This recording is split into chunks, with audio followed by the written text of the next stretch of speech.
Okay, folks, let's get started. We have a lot of big stuff to work on this morning, third of our four work sessions prior to considering amendments and letting the public come back in and tell us how we're doing.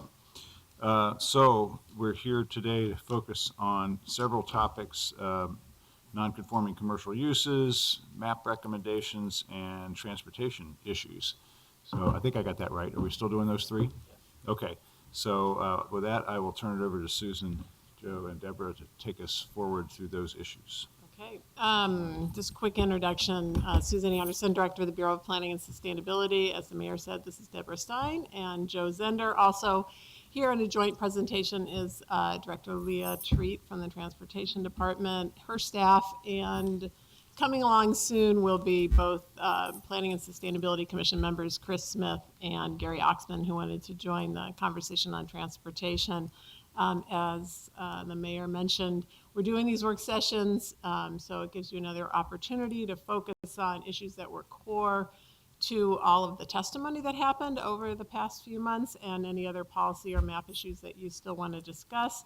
This is, again, an opportunity for you to hear from each other. It's an opportunity for you to begin the debate before the hearings, and an opportunity, hopefully, to find lots of areas of agreement. In your packet on the back of the first page is sort of the agenda of where we're going next to get us over the next couple months to final adoption of the comprehensive plan. We have one more work session on March 1st, and topics at that time will include anti-displacement policies, historic preservation, employment and industrial lands, and any other amendments that you still want to bring up and discuss. Then we'll move all the amendments together in a package for adoption. So is there any questions now? The first discussion is going to be led by Deborah. It's related to non-conforming commercial uses, and then the second discussion will be led by Leah and her team. And again, we'll talk about transportation policy, parking management, the transportation system plan, TSP, project list, and I think that's it. So I'll hand it over to Deborah.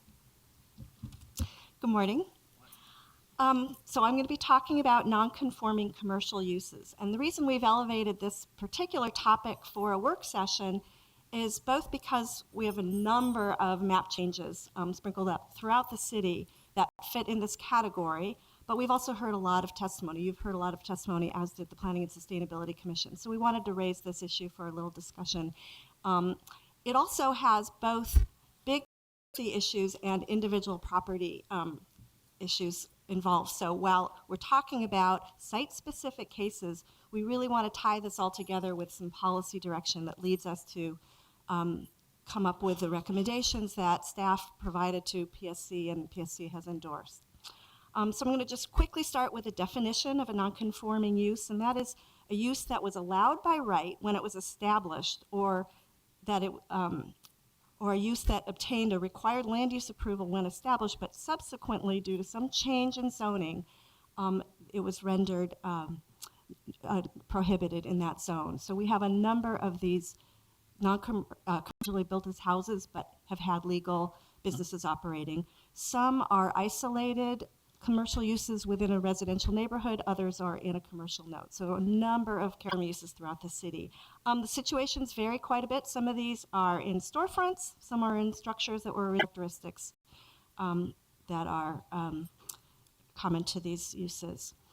The real important thing for you to talk about is, why is this an important issue to address through the comprehensive plan update? And as I said, there's a big picture issue as well as site-specific issues. The big picture reason is that our 2035 comprehensive plan is emphasizing complete communities and walkable neighborhoods. So in this context, having small commercial uses, mom and pop grocery stores, retail uses, services sprinkled throughout the city provides those kinds of uses to be more walkable to more households in the city. And that's very consistent with the overall policy direction of this plan. And this is a different policy approach than what the city has employed in earlier plans, where there was more of an emphasis on separating uses and saying that having a commercial use in a residential neighborhood might have some impacts, it's not consistent with residential character, et cetera. We're really looking at a shift in our philosophy and our thinking about having more of these uses walkable. So that's the big picture reason. For an individual property owner, it's also really important to address these non-conforming situations because this update, by doing this change legislatively, we're providing an avenue for remedying situations that otherwise are very costly and are complicated for a property owner to address or to bear on their own. And just to give you a little flavor of what that means, for a business owner with a non-conforming property, they have to document that the use was permitted when the use was established, and that use has to be maintained consistently over time without a break longer than 3 years. And so that's a difficult thing for some property owners to have to document. Any property improvements that require a building permit may trigger a review of that non-conforming status, and any expansion of the commercial use has to demonstrate that the level of impacts associated with the expansion aren't going to increase. That could be noise, number of trips, litter, any of those kinds of impacts. So it really provides sort of a deterrent for some reinvestment in properties, and there's some inherent long-term certainty for a property owner with non-conforming status. And that uncertainty translates into financing barriers, sometimes insurance barriers. So there really is a responsibility or a burden that is borne by property owners. In the worst case, when we have non-conforming properties, there can be disinvestment and a lack of maintenance that can have an impact on the neighborhood. And I think an example of that, a few years ago, we did a legislative process to look at some properties along Killingsworth, around 15th, I believe, where there was a stretch of non-conforming properties that had been significantly disinvested. And we got a lot of complaints from the neighborhood saying, could you please address these? These are commercial storefronts, but the property owners aren't investing in repairing or maintaining these properties because they were non-conforming. So that's kind of an extreme example, but common throughout the city. We did a legislative change for that 4 or 5 block area at that time. But what you're proposing to do in this proposed plan map is legalize quite a few more of those. Right, and by legalizing, what we're really doing is just making the legislative zone map change so they would go from residentially zoned, residentially designated to commercially zoned, so they're fully legal.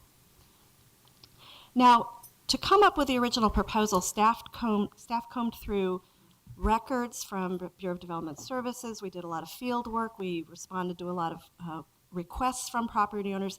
And we did as much work as we could to identify non-conforming properties throughout the city. We did not catch them all, and we know that, but we did our best to try and look at the non-conforming situations. And then we used a methodology, which I'll briefly touch on, to look at where we would recommend making that map change and where we would instead recommend to leave it as a non-conforming property. So among the criteria we looked at in making that recommendation, we looked at, is it on a corridor? Is the use adjacent to or across the street from other mixed use? Is it on a corner?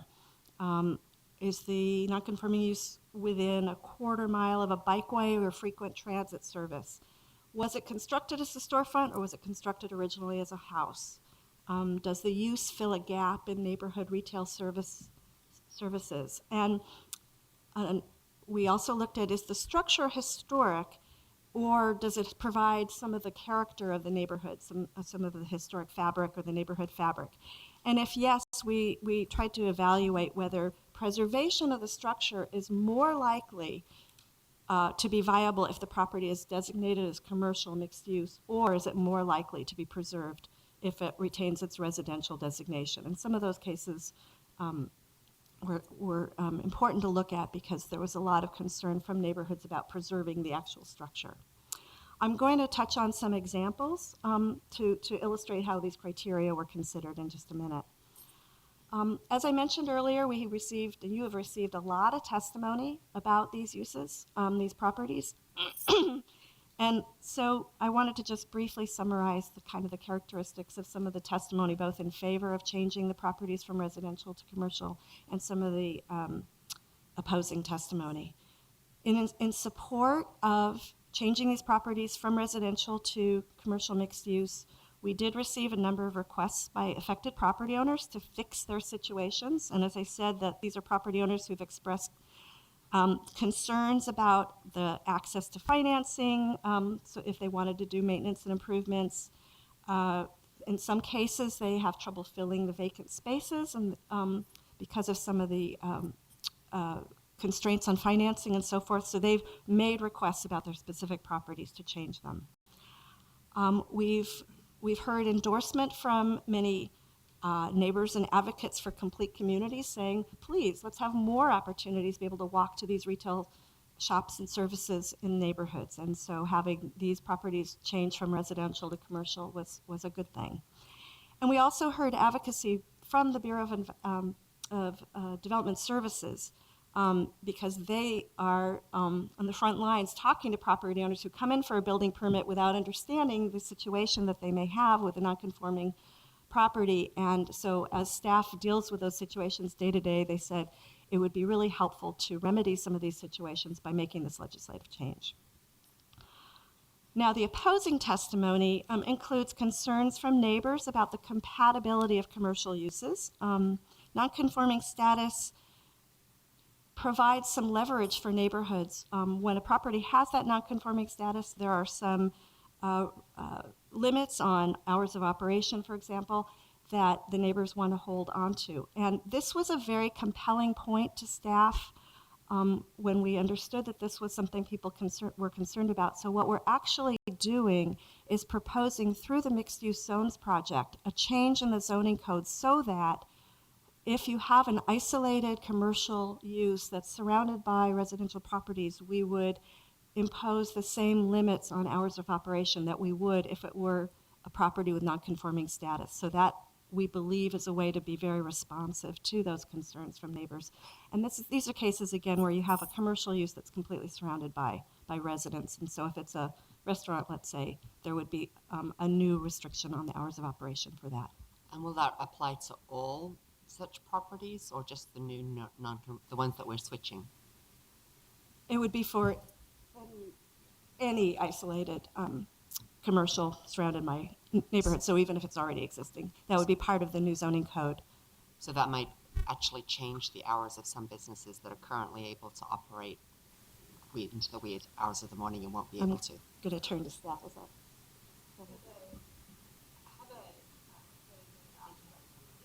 Sorry, thank you.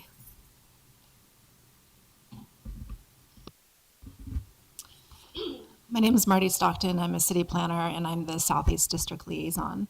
To respond to your question, the way that the mixed use zones code is being drafted right now is if a site is 10,000 square feet or less and completely surrounded by residential zoning, then we would apply the same hours of operation that are currently in the non-conforming chapter to these sites. So that's the proposal currently.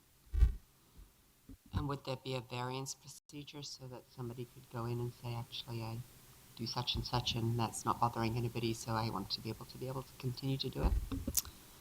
My understanding is that that an adjustment could be requested. And are the hours of operation categorical? So like a mixed use, Marty? So you said there's already hours of operation affecting different uses. Is it So- categorical, like a restaurant versus a No. supermarket? Or? So the hours of operation are not categorical. I can't even pronounce that word, but correct. That it's for the sites that meet the criteria of under 10,000 square feet and completely surrounded by residential. So so there's no use aspect to this. And this code provision is still just a draft code. This is one of the implementation projects. The mixed use zoning code is one of the implementation projects that will follow along. So that code will be as part of the proposed draft that will be reviewed. And there's another opportunity to weigh in. So, I'm catching up, sorry. I Huh? had a couple conversations that I had to get in this morning, but, so I think there are lots of situations in which the current non-conforming use is a good neighbor, but the successor tenant might not be. So if we legalize the New Deal Cafe, for example, just picking one. And the New Deal Cafe is, replaced by the New Age, dance club. Right.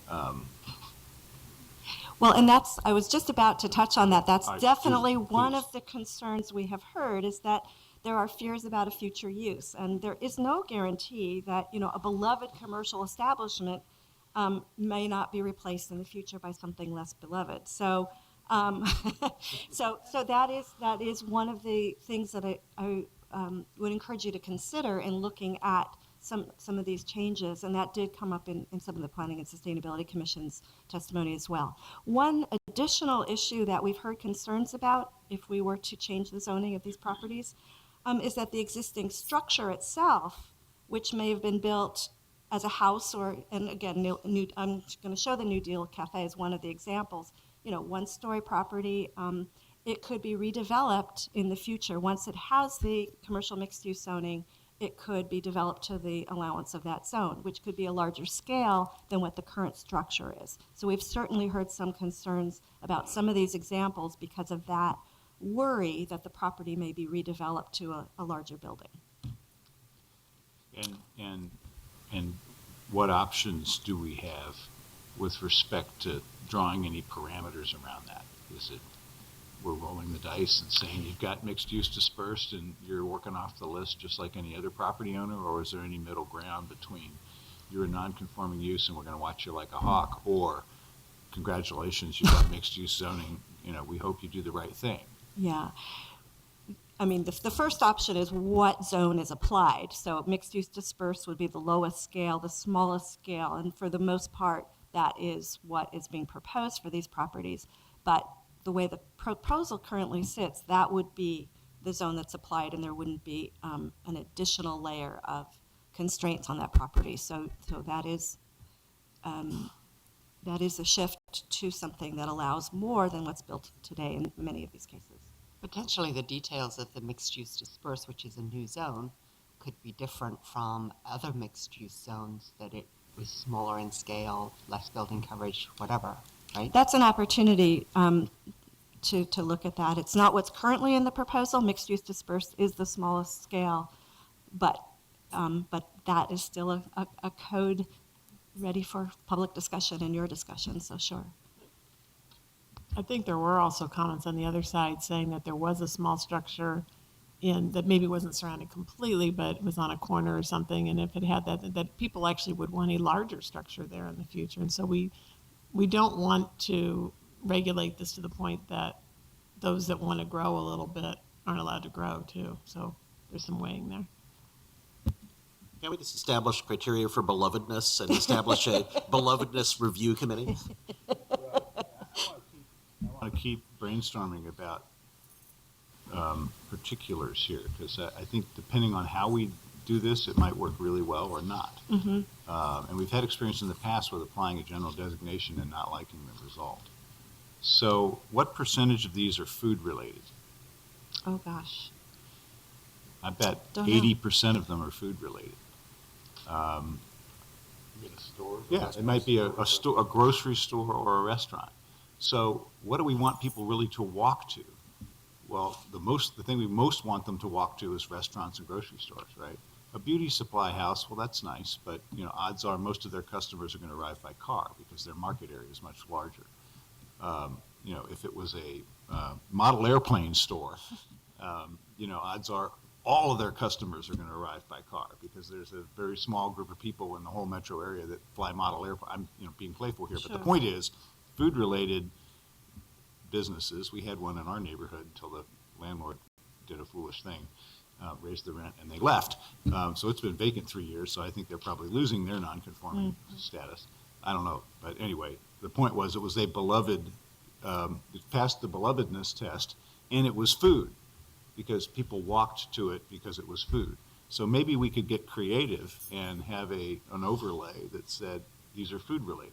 I don't know, but I'm saying I want to probe into the question of whether there is a middle ground between congratulations, you've got the new zoning, do the right thing. We hope that your successor property owner and your successor tenant 20 years from now does the right thing too, or no, we're going to keep you as a non-conforming use because we've got some control I don't know if there's a middle ground or not, but I don't want us to just assume that it's this bipolar choice between the non-conforming environment that we're in now versus, some new approach.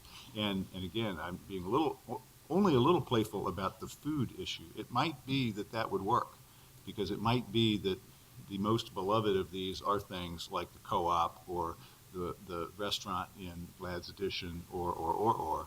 And again, what are we trying to do? Make sure people walk on local commercial trips. The most frequent local commercial trip is to restaurants or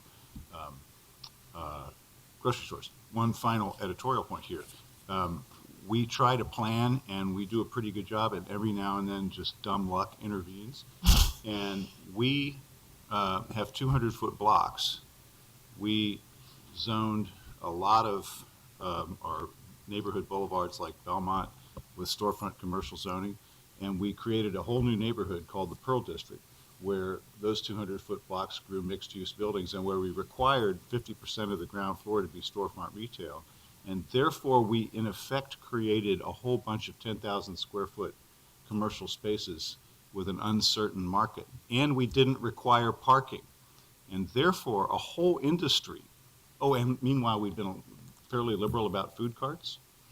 So the combination of that means a whole industry of locally owned restaurants occupied a huge percentage of that new ground floor commercial area. Chain restaurants could not grok the idea of no parking provided by the landlord. The local restaurateurs said, oh great, I can start a restaurant for less than $2 million. I'm going to do it. We had no idea we were doing that. We just got lucky. And I'm really glad that we got that lucky. So let's try to look around the corner and get lucky again, maybe by intention rather than dumb luck, in a situation like this, because that localism got aided and abetted by planning decisions that we made at a higher altitude, but it really worked out. There were 2 retail businesses north of Burnside when we sited the streetcar, and there are now 450. A lot of those are restaurants, and a lot of the rest of them are also local businesses.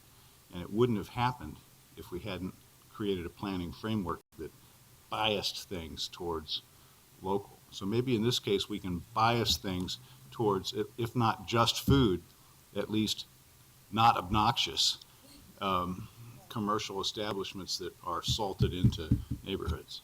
Yeah, if I can just jump in here.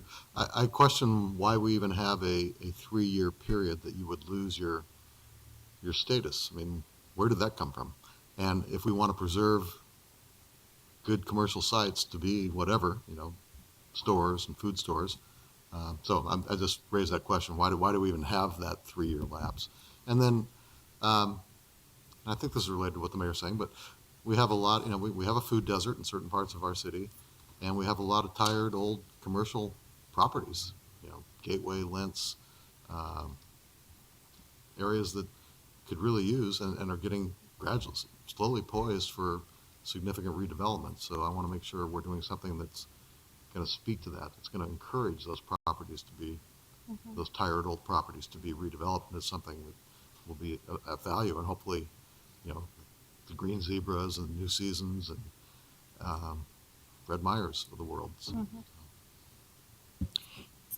We actually have been looking at that 3-year lapse to question whether that is something we would want to retain or not, or change. And it has changed over time, I think, but that's currently what it says. In fact, to my earlier example, we also might want to look at parking. So sorry to name names here, but I, as a neighbor, I'd much rather see a Green Zebra with only on-street parking than a national chain convenience store that insists on 10 spaces for the 2,000 square foot store. So maybe we can get smart about, again, trying to bias our plans towards the uses that we want, which are locally owned, lightly parked commercial establishments.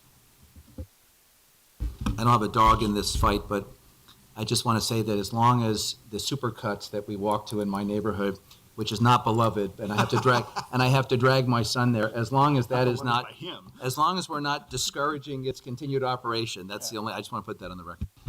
So, what's interesting about this whole discussion is it shows the pendulum that you see a lot in this comprehensive plan. Because the reason that conditional or these non-conforming uses were made to phase out, Commissioner, was the presumption was they weren't supposed to be there. The future of the place was going this different direction. And at one time, that was exclusively one use or another. And we've grown to see more, a manageable mix is actually the best thing that we can have. And it's a variation of what the mayor said of, you plan for one thing and accidents happen and they turn out good. These uses still sticking around, they have become beloved. They show that if you can manage it right, these are great things to have scattered around, so we're the pendulum swinging back.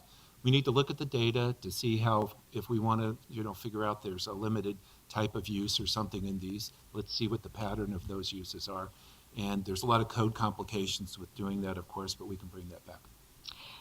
Now, I mentioned that we combed records, we tried to identify a lot of these. We didn't say, yes, we as staff in the Planning and Sustainability Commission did not say, yes, let's change all of these. We were selective based on some methodology. But I also want to note that in this new comprehensive plan map, we may be intentionally creating new non-conforming uses. Again, intentionally, because they may be uses that can continue to operate now, but in our longer-term vision of where we want to go in our particularly urban places, gas stations or drive-throughs, for example, we may want to intentionally make those non-conforming so that eventually they phase out. So we're sort of shifting in both directions.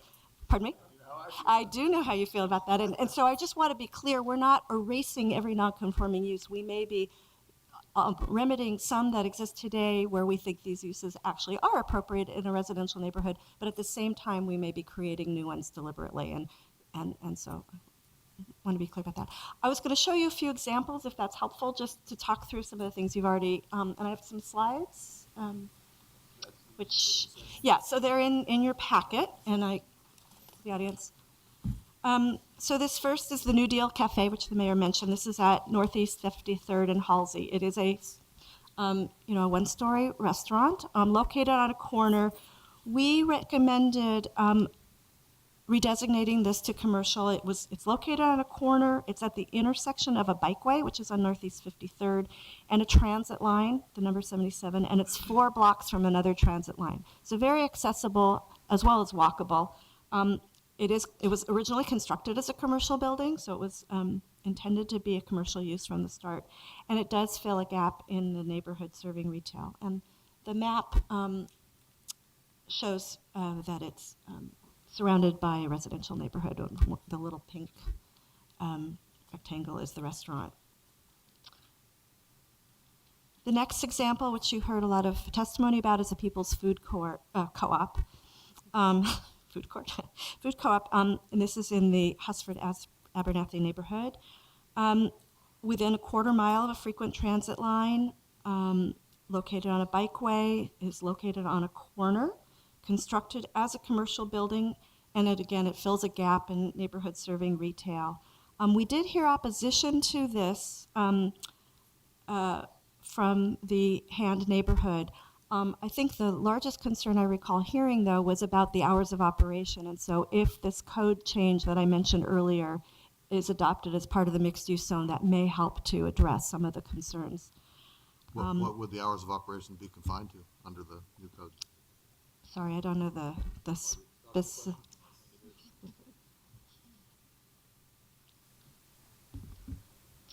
So in chapter 33.258, which is the nonconforming situations chapter, there's an hours of operation, which is from 11 p.m.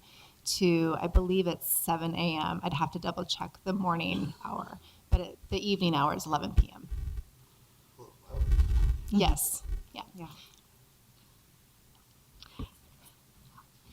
So just while we're on that topic, colleagues, I want to highlight something that came up at the Noise Review Board a couple of weeks ago, and that is the issue of deliveries in mixed-use zones, that as we have more and more residences near mixed use, and deliveries are specifically exempted in the prohibition of deliveries, so we're having a lot of deliveries at 3 o'clock in the morning that are disturbing nearby residents, and that's something I think we need to address as we intensify the uses, that issue of delivery and garbage pickup noise.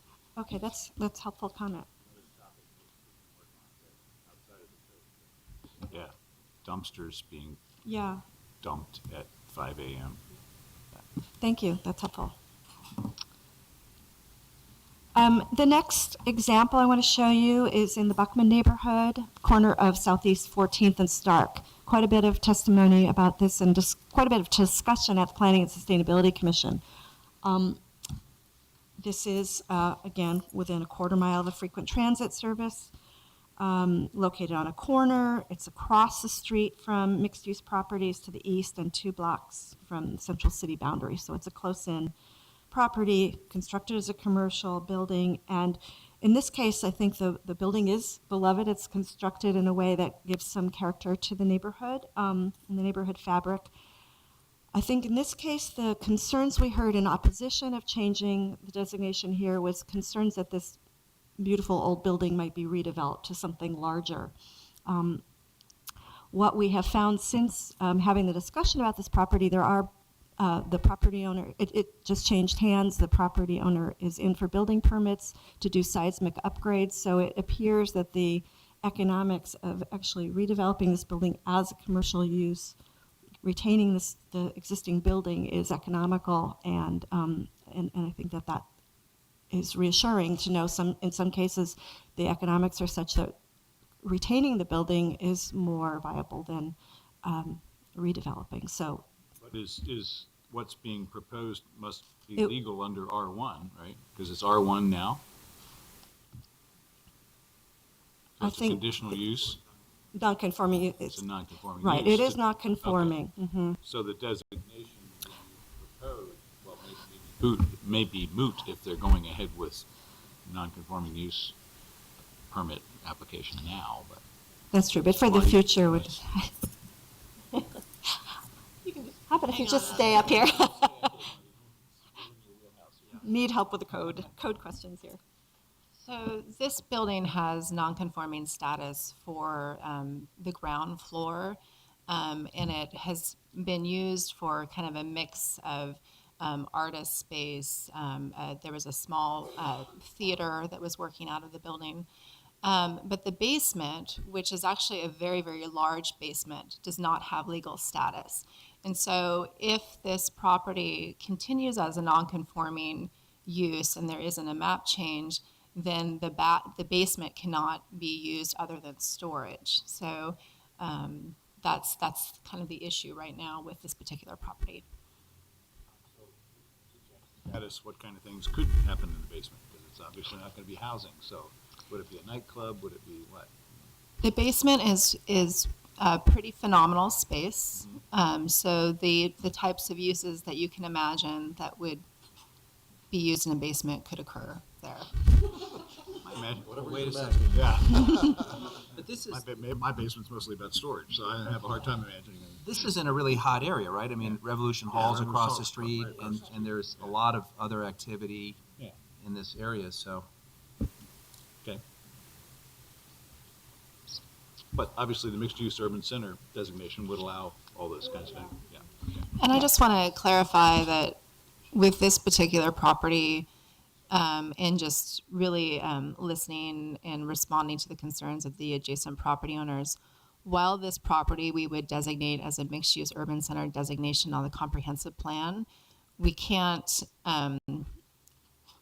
we have to be clear that the commercial zoning designation would be commercial mixed-use 1, which would be the least intense commercial zone to address, again, the adjacent property owner's concern.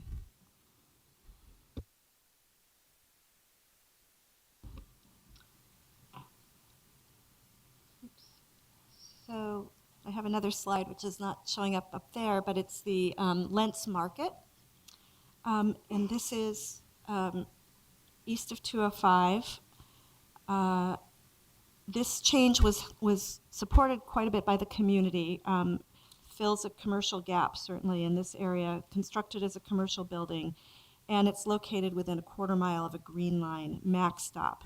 Now, this building is not on a corner, which was one of the criteria we looked at for a lot of other cases, but in this case, it had such strong neighborhood support, and it's, as I said, fills a gap. So we did think this was appropriate to change, and the PSC endorsed that. And then the last example I want to show you is on Southeast 52nd and Woodward. This is across the street from Franklin High School. Within a quarter mile of frequent transit service. It's located on a bikeway, located on a corner. It was constructed as a commercial building and fills a gap in neighborhoods serving retail. And we had mixed testimony about this, both in support and against. Again, I think the concern that we heard from South Tabor neighborhood was about the hours of operation, which we think we can address through the zoning code change. So those were the examples I picked. There may be others you already know about or you recall from testimony, but I wanted to just remind you that you have some choices generally in addressing the nonconforming commercial uses. You can affirm the Planning and Sustainability Commission recommendation, and that would be both to redesignate the nonconforming properties that are in their recommended draft. And then we also have identified, since the PSC made its recommendation, we've identified some additional properties that would follow in this, using the same methodology, the same thinking process we are proposing in the amendments list as well. That would be one choice. You could also change direction and retain these as residentially designated properties and rely on the nonconforming status to remain with the conditions that go along with that. Or your third choice would be to reconsider individual properties, and you may have already identified some of those in your tentative amendments list, and we could talk about those. Tried to sweep into that package additional properties that have We come have. along in discussion and testimony. Correct, and that leads me into the next agenda item, and if you're ready to move up to that, and that's just the review of the BPS map refinement recommendations. And I really hadn't intended to go through any specifics on that list, but rather I wanted to just sort of introduce that list, and that is a list that BPS staff has compiled. They're relatively minor site-specific changes that we identified to be consistent with the recommendations that the Planning and Sustainability Commission recommended. And these just came up in sort of follow-up research or comments from property owners. But Do you have extra copies of that? I don't have one in my binder. I don't, but I can provide that. And that list was part of the original amendments list, and we can certainly provide that to you. And what I wanted to do is just suggest to you that if you have questions about specific properties where you want more information, I'm more than happy to talk to your staff or to you to provide more basis and to tie any property to another decision that has already been recommended by the PSC, so you can see the consistency of the thinking process on those. Okay, happy to do that. All right. We can move on to transportation. Okay, great, thank you.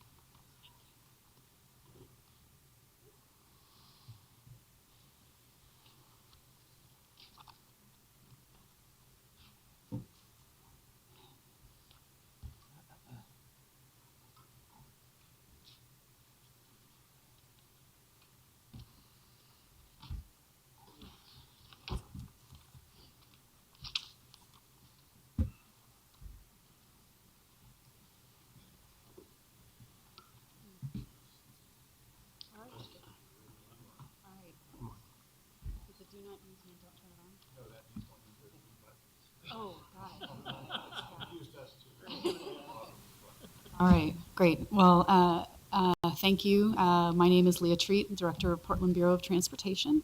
Thank you for the opportunity to present some opening remarks on the Transportation System Plan. So the plans that we're deliberating today point the way forward when it comes to meeting our dual challenges of managing our growth and delivering on quality of life, economic vitality, and environmental sustainability. These plans, very importantly, were developed with intense and sustained input from Portlanders. So I don't believe it's an exaggeration to say that these plans are of, by, and for Portland. And as roadmaps to a better future, they also provide us with a guide for investing limited resources.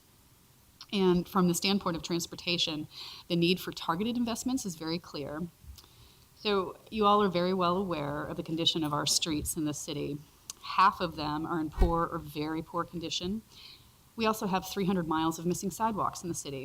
And in the last few years, fatalities from traffic crashes have outpaced homicides in our city. An equally sobering statistic is that our low-income and minority communities face traffic fatality rates that are more than double the metro average. I am confident that we can reverse these negative trends because of the choices in response to past challenges. Portland has developed a robust coordination of land use and transportation investments. We have one of the highest rates of public transit use in the nation. And the close connection between transportation and land use is carried forward in the 2035 TSP, which supports the Centers and Corridors land use strategy. And thanks to our investments in safe, comfortable biking facilities, we've achieved the highest rate of bicycle commuting of any major city in the United States. According to the Census Bureau, 7.2% of Portlanders bike to work. And even as the number of commuters has grown since 2000, a third of that growth commuting is in bicycle transportation. That rate is more than double the increase in car commuting trips. So thanks to our past planning and investments, including investments in transportation, Portland is a national and even international leader in fighting climate change. In many cities across the country, the transportation system is a leading source of carbon emissions, but that's not true in Portland. Here, transportation is helping lead the way to shrinking our carbon footprint. And as a result, while our population has increased since 2000, our climate impact, as measured by the amount of carbon we put into the air, has decreased. However, we need to continue to focus on the issues. With the projected 120,000 new jobs and 260,000 new residents by 2035, traffic and climate pollution could increase dramatically. If we maintain today's share of people driving, we'll have 500,000 new drive-alone trips a day by 2035. The good news is if we implement the land use changes, the major projects, the small bike projects, and the stronger transportation demand management policies, we can close almost 90% of that trip gap. And closing the trip gap is essential to meeting our job goals, climate goals, health, safety, and equity goals. And as a final example, I'd cite our work on traffic safety. 2 years ago, Vision Zero was almost unknown here in Portland. But thanks to your leadership, to the work of my staff, and the dedication of safety advocates across the region, it is now the official policy of our city. It is a policy we're putting into practice. We are working with community leaders, we're working with the police bureau, the fire bureau, public health experts to develop a comprehensive strategy for our roads. We've changed how we design our infrastructure so that safety is front and center. And we're making focused investments, but we're making the focused investments we need to make to move the needle and get closer to zero. So all of these are examples that demonstrate that when we plan and invest, we can do great things. And that's why I'm very enthusiastic about the 2035 TSP. There's a lot of great ideas in it, and with your leadership and the passion of our fellow Portlanders for their transportation infrastructure, I have no doubt we can turn these ideas into reality. So today, PBOT staff is going to present to you 2 key policies you've received testimony on, the TSP, the transportation strategy and parking, as well as PBOT's response to some project list comments. So Courtney Duke is going to lead us through the policy questions. Peter Hurley and Zeph Wagner will lead us through the project discussion. And I'll turn it over to Courtney. Right, yeah, yeah. They are. Yeah. I'm Courtney Duke with the Bureau of Transportation. And again, as the mayor said, we have Chris Smith from the Planning Commission and Gary Oxman from the Planning Commission here to speak to you, as well as support some of the conversation that we're having today. So thank you for both coming. So again, a number of transportation policy related issues came up in testimony. I have to wear my reading glasses now, so I have to do that. Yeah. So the 2 that we're going to talk about today, as Director Treat mentioned, are the transportation strategy, which is policy 9.6, and parking. We also received some language related to trails in terms of amendments that staff is supportive of, and we appreciate the hard work of our city and community partners, and you'll see some of that language in March. And we're also proposing some changes related to the street vacation policies after working with Commissioner Fritz, and so we'll have, again, some actual language about that in March. But today we wanted to talk about the bigger issues related to the transportation strategy, which is policy 9.6, which is the prioritized list of modes. There were 3 issues that came up both at the Planning and Sustainability Commission as well as in testimony. Those are related to the ADA, to transit, and to freight.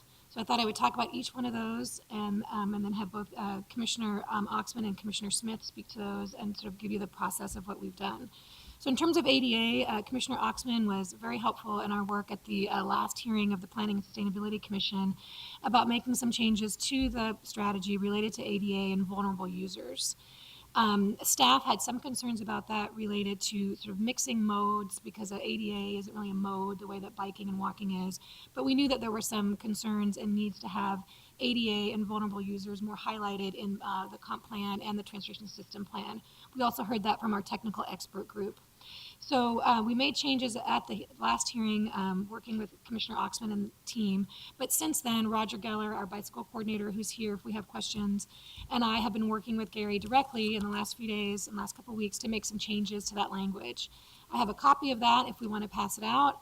But basically, we are in agreement to move the ADA language into a policy statement in Chapter 9. So it will be its own policy with adding some additional language and making some changes to the strategy so it doesn't have the ADA in there. And again, Commissioner Oxman has been working with us and is in agreement with those changes. We're also reaching out to our disability partners and communities on additional wording related to the policy statement. Again, we're elevating something that's an objective currently in the transportation system plan to a policy statement in Chapter 9 to address the ADA and vulnerable users issues. And I don't know, if, Gary, if you wanted to say anything else about that? Yeah. Mayor Hales, Commissioners, Gary Oxman, member of the Planning and Sustainability Commission. Regarding the ADA, we heard some very compelling testimony during our various hearings on the comp plan about disability, issues for people with disabilities generally, and in particular with transportation. And so having a clear policy statement recognizing the city's compliance with the ADA and the city's intent with regarding the ADA is something that we were very strongly supportive of. And I think, Courtney, if I heard you right, the language is still kind of in process on that. But I think we're at a level of conceptual agreement that we're really very supportive of what PBOT is doing around this. And we think it meets with the community's interests as well. Questions or comments about that part while Gary is here?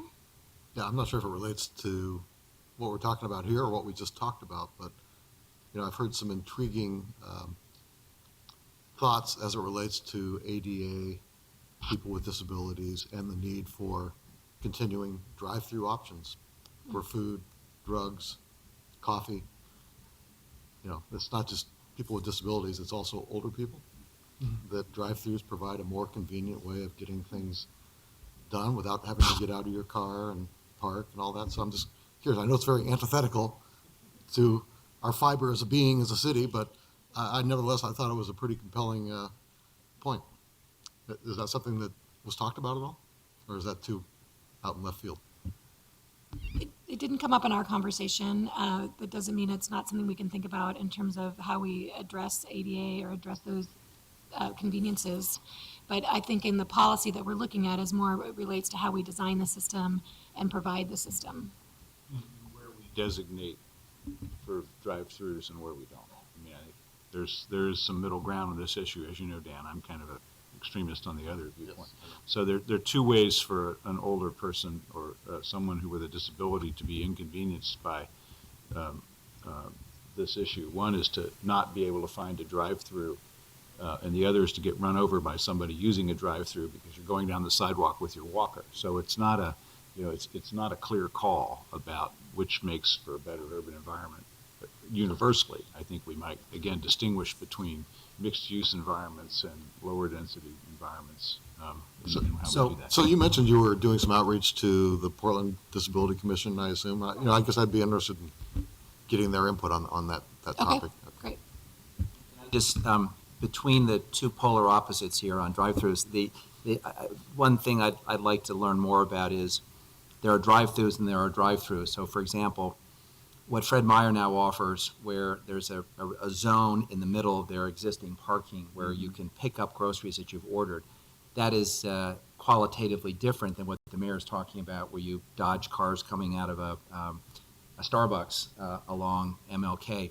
And I'd like to know if they're treated differently, because I understand that convenience of ordering your groceries online and picking them up is taking off. And I would guess, my guess is that older adults are pretty keen on that service.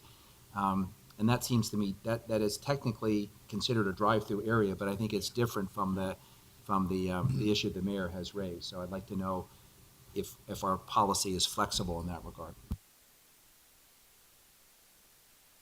So I agree with taking the ADA statement and making it its own policy. I'm not clear as to how it then reflects in policy 9.6, where we continue to have cycling prioritized above transit. That's the next topic. Good. Okay, as Commissioner Fritz just mentioned, we had some other testimony from Elders in Action and other advocates related to proposing changes to move transit above bikes in the strategy. So I'm going to go through a few points about that, and then Commissioner Smith is going to speak to it as well. So, from a policy perspective, the strategy is really a climate issue to us. It came out of the green hierarchy that the council has adopted 3 different times so far in their work, both in the Portland plan, the bike plan, and the climate action plan, all in this order. We don't feel that the change is supportive of the land use transportation vision that we just talked about in terms of centers and corridors. The walking and bikeability of those centers are a key component in chapters 3 and 4 related to the centers. We also worked with a joint modal committee of all of our committee chairs and policy workers and coordinators to craft this language to make sure that it worked best for Portland, following the Vancouver, BC, and Washington, D.C. model, which was, again, recommendations we got from our freight community as well as our bike and ped community to do that. We feel that the change does not help us in how we allocate and use the right-of-way, which is what a lot of this policy is about, of how we're designing our right-of-way and allocating the space within the right-of-way. And moving transit higher up will increase the need for that use of the right-of-way, and again, is not a very climate sustainable mode at this point. No offense to TriMet and their diesel buses at the moment.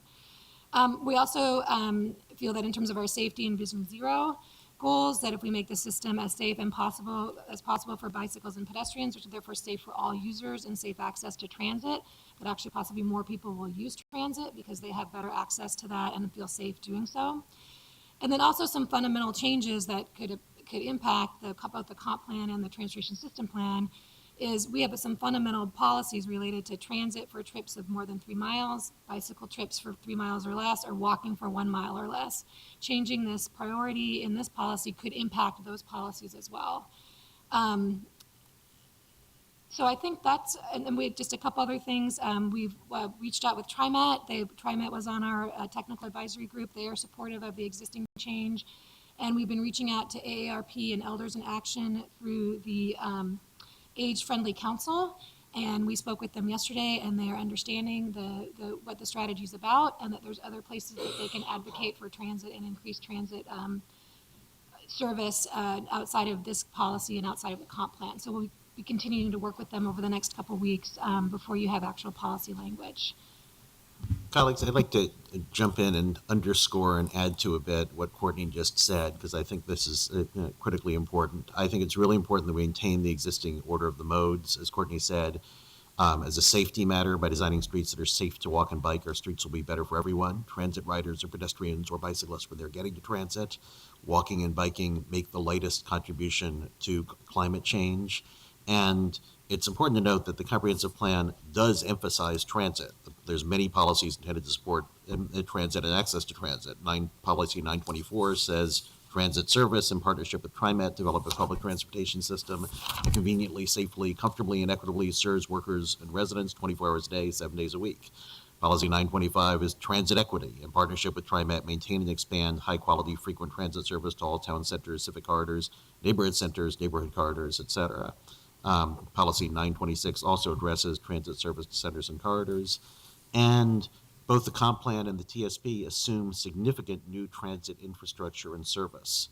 The list of projects that we're assuming happen are Southwest Corridor and Powell Division high-capacity transit investments, a new bus line from Airport Way to Powell Boulevard along 148th Avenue, another new bus line from Park Rose Transit Center to Powell along 162nd, and overall a 92% increase in average weekday transit service hours, including frequency upgrades on multiple lines. I think that we know that But prioritizing the modes this way doesn't mean that we assume nobody is going to take transit or drive. We know some people are going to drive, some people are going to take transit, and some are going to bike and walk. Different types of trips will happen using different modes, and the transportation strategy is about a system working together as a whole, and I feel strongly the best way for that to happen is to design streets for walking and biking, and then for transit. I just want to pass out a couple of charts that I think are supportive. One is that demonstrates how much money, in fact, state and federal money, we spend on transit and roads compared to biking and walking. And historically, we spent a hell of a lot more on things other than biking and walking. And another thing I wanted to pass out is Commissioner Fritz and I had a discussion about whether people our age, since we in the council all happen to be the same age and older, can be expected to bike. And what this chart shows is that in places like the Netherlands and Denmark, which have made it truly safe to ride bicycles, people of all ages ride bicycles. It might be hard to imagine given our current infrastructure, but given the right infrastructure, it does happen. If I could add a few thoughts to that. I think Steve and Courtney have made an eloquent case. But I have somewhat unique perspective in serving both on the board of the streetcar, promoting transit, and being a daily cyclist and a bicycle advocate. And I think I am of a similar age to most of the people on this council. And yes, you can be a daily cyclist. There's nothing preventing us from doing that. I'd urge you to think about the difference between a system that gives people choices and the collective choices that we would like the population as a whole to make in order to enable our policy outcomes that we desire. So absolutely, people need to have transit as a choice. There are people for whom that may be the only viable choice, and we need to have a strong transit system. Amsterdam and Copenhagen can only have a 40 or 50% bicycle mode share because there is also a 30% transit mode share. If those folks who are on transit were in cars, it would not be a fun place to bike. So it's very much about a whole. But I would make the argument that we want as many people to cycle as possible because of the policy outcomes that provides. It's probably, for the distance that can be covered, the least expensive form of mobility we can provide as a public good. A transit trip costs us up to several dollars. Bicycle trips cost government pennies. It's non-polluting and sustainable. There are strong health co-benefits, probably stronger than for any other mode. Yes, on a transit trip, you get to walk at either end, and that is recognized as a positive impact, but that doesn't approach the exercise value you get from cycling. And one that often gets overlooked is that cycling, you're taking your trip at the time and place of your choosing. You're not constrained by the geometry of the transit system or the schedule of the vehicles. So there are a lot of factors that can make cycling a much better choice if we have the right infrastructure. And really, this choice is about the infrastructure we're going to build. And I'd like to illustrate a couple of things I think we would do differently if we maintain cycling in its position in the hierarchy. Right now, the state of the art for new bicycle infrastructure in Portland is the buffered bike lane, like you see on Williams, for example. So you have a wide enough bike lane for two people to be side by side, which is great. And then you have 18 inches or 2 feet of cross-hatching between the cars. We know that won't get us the next population group to really consider cycling. We need to move to protected bikeways like we have on Multnomah, where there's physical separation between the cars and the cyclists. That's what will get us from 7% to 25% bicycle mode share. So, we need this policy basically as a lever to help us prioritize the funding to do that, and we'll be rewarded with greater mode share if we do that. The other thing it will do is, as we're considering major investments in corridors, it will put cycling in the right place. So I don't think we will ever say, no, you can't put a light rail line there because you'll displace a bicycle lane. But what will happen is that when we build a light rail lane, we will need to make sure that there are excellent bicycle facilities in the corridor alongside it, and I will relate the personal experience where we screwed that up. I was part of the streetcar loop project, and we constructed streetcar facilities on MLK and Grand and made no provision for bicycles, and that is still a black hole for cyclists. We still owe them a way to cross Sullivan's Gulch. You really can't easily and safely get anywhere between the Esplanade and 12th Ave without going a long way out of your way. We would not be able to do that in the future under this policy. And finally, I will reiterate the commissioner's point that the deck is stacked in favor of transit right now. Transit has a multi-billion-dollar federal program that this region and this city have shown great enthusiasm to provide local match for. And we have the occasional Tiger grant for cycling that's a couple of orders of magnitude smaller than the federal trough for transit. And transit enjoys a regional tax base and an agency that spends that tax base. We have none of those advantages for cycling. So I think that this policy is putting our thumb on the scale a little bit towards the direction that will yield us much greater policy outcomes in the end. The TSP envisions 20 years from now a 25% bike mode share, a 25% transit mode share. That's going to be a great city to live in. If it's 30% transit and 20% bike, it'll probably still be a great city, but it'll cost us more to operate it. So in some ways, this is a budgetary choice to deliver the most cost-effective transportation system. Leah, let me just ask a philosophical question, because I'm trying to reconcile two things. So ever since I inherited my daughter's car, I've been doing more driving. So I spend less time on the number 12 bus, less time on the MAX, less time in other ways of getting to work. And so my neighborhood in Hollywood, I don't feel it's safe to drive during the morning or afternoon rush hour anymore. The level of aggression on the road, the level of congestion on the road, the level of shortcut behavior. I wish I had a Vision Zero handout I could just give people. This morning I almost was delayed further coming to work because of a road rage incident that occurred in front of me and two cars playing chicken, and I thought, it was just wild. It's clogged in the morning and the afternoon, and it can't take any more. And so people are adapting by engaging in very high-risk behavior, really dumb behavior. We have tremendous options in my neighborhood, buses, MAX, and other things. The reality is that in my neighborhood, people are buying bigger cars. The way they're adapting is they're buying bigger cars to be safer in a less safe environment. And they're behaving more, in my view, more recklessly. Congestion is up, it's been documented. There's a trend. So on the one hand, we want to invest in the future. But at the other hand, the greatest threat to the current is behavior that we're now saying goes to the bottom of the list in terms of priority. Through a Vision Zero lens, how do we reconcile that? Super easy question, thank you. You're absolutely right. We are experiencing increased congestion, and it's going to continue with population growth. And thanks to the cheapest gas prices that we've had in decades, people are buying more cars and driving more. NHTSA, National Highway Traffic Safety Administration, just published a report last week that says, get ready for more. The cheaper the gas, the better the economy. People are going to buy more cars, and more driving means more dying. I think we have, we don't have any more roadway in the city of Portland unless we're going to do eminent domain and take private property to build more roads. We don't have more road space.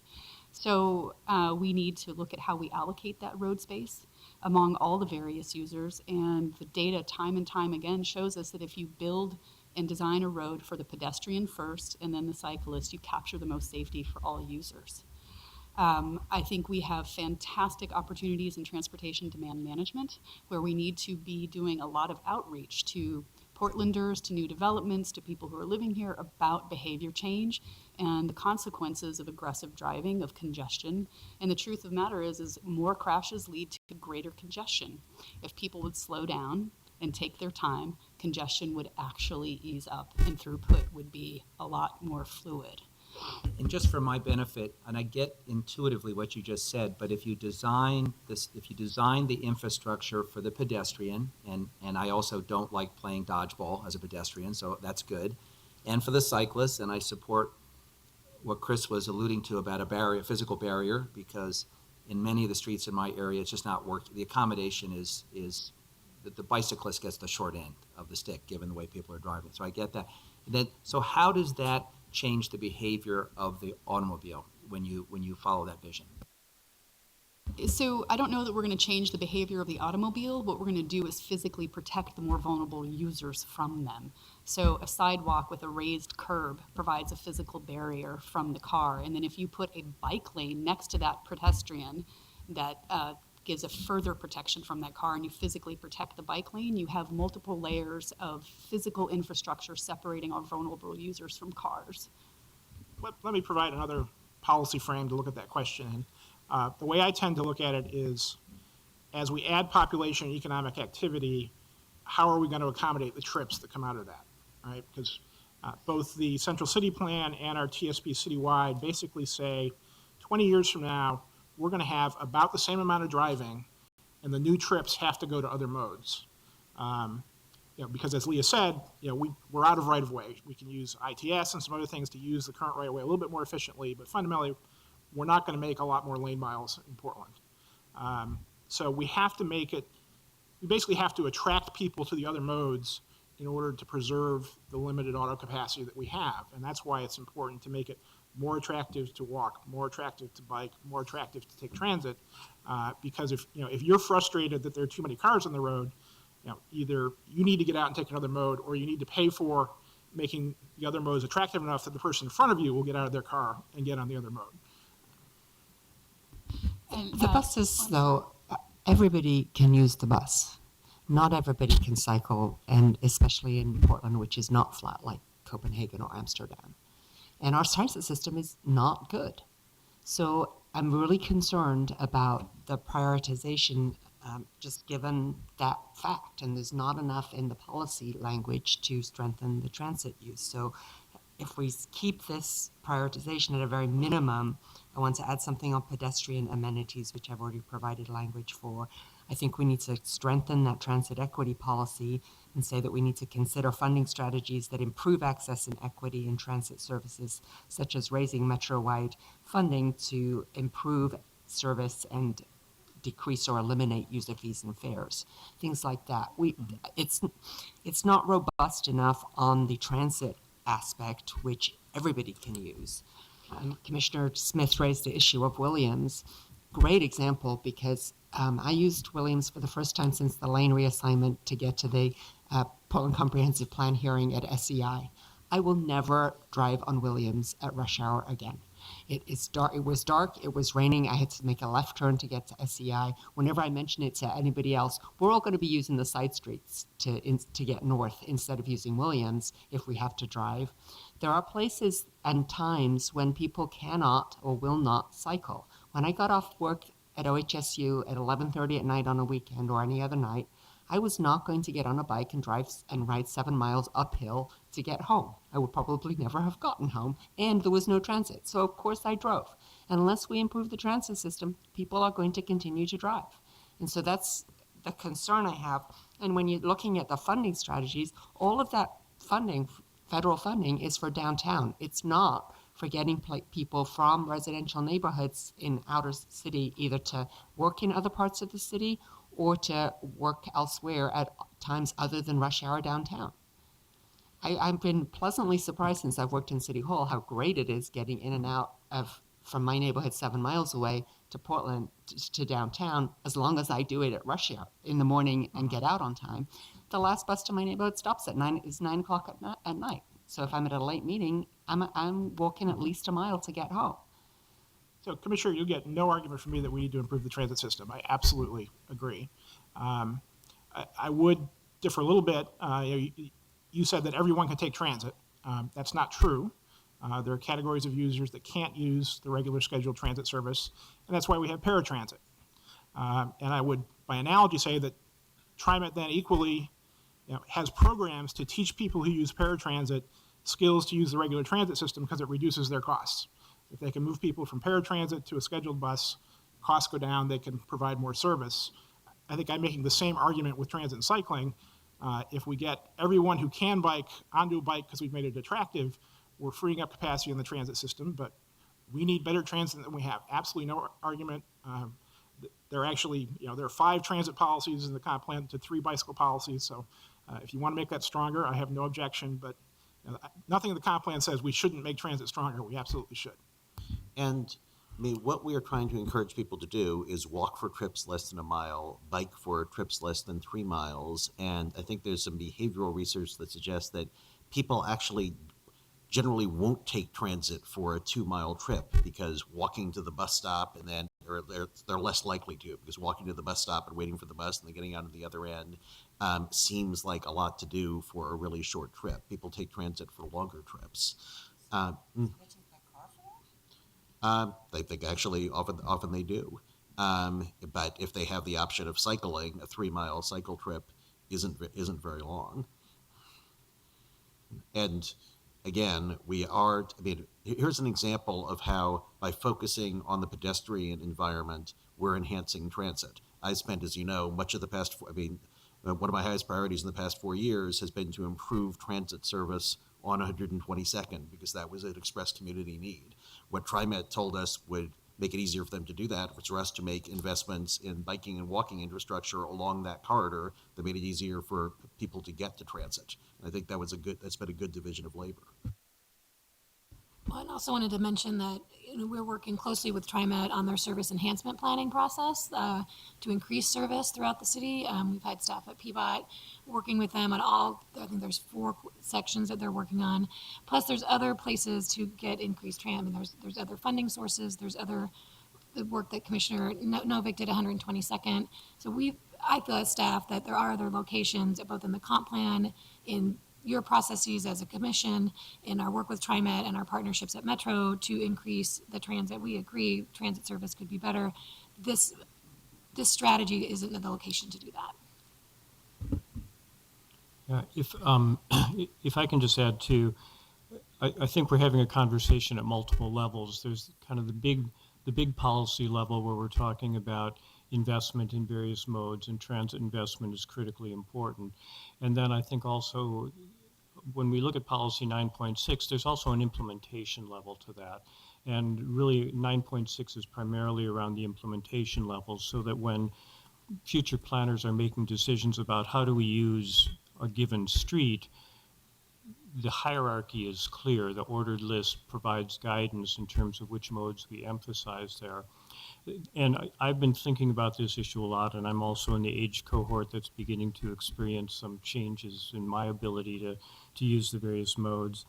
And I think there's a couple of things we need to recognize. First of all, that the ordered list is a radical change for a community to say, this is the direction we're going. It's the right list. I believe it's in the right order, and I think the Planning Sustainability Commission believes the same. But it is radical, and therefore it's going to require public understanding and public support. So we've spent a lot of time working on the language to try to make sure that we're giving adequate written guidance to the next generation of planners who are going to be making these decisions on a day-to-day basis. And so I think we just need to recognize a couple of things. One is that the transitions in our population, we are growing in age cohort in younger age group of folks for whom walking and bicycling is normal and more highly accepted behavior than it was for my generation, where I really grew up with cars. But we also have to recognize that there's some difficult decisions, and those decisions are subtle. And so when we're talking about equity among a group of road users and optimizing rights of way, those are subtle balances that we're asking people to achieve. And my own belief is that we're not really going to get very far by setting up policies where we're angering motorists and making them resistant and really feeding into the issues that you were talking about, Commissioner Fish, where anger and road rage are not the pathway to getting towards a healthy, walkable, climate-stable community. So this is an area where I think we're heading in absolutely the right direction with the policy as it's written, but we're going to have some work and some fine-tuning to do over time. Leah, other than the question of where we place charging stations, what's an example of where, under the proposed ordering, a zero-emission vehicle would be preferred over a single-occupant vehicle? I can think of a couple examples. One is just in the emissions itself and the climate impact. On a really practical granular level, it's a question of, do we put public charging stations in a particular location? And do we dedicate those dedicate those recharge stations to electric vehicles, or do we allow hybrids to park there as well? And how do we enforce that, as opposed to just allowing them to be regular parking places? Yeah. So I think it's on similar lines, just if it's a zero emission vehicle or possibly even a shared vehicle, we would have, that could have a priority over, again, a single occupancy vehicle. So really it's it's me driving to work by myself, sort of having the least amount of room to either park or maneuver versus if I'm in a zero emission vehicle, there might again be a lane I can go in or a place I can park. Or again, a lot of our zero emission vehicles are also shared vehicles, or might be in terms of Zipcar or shared cars. So again, that would have a higher level of accommodation, either in parking or in a space or in a place to charge.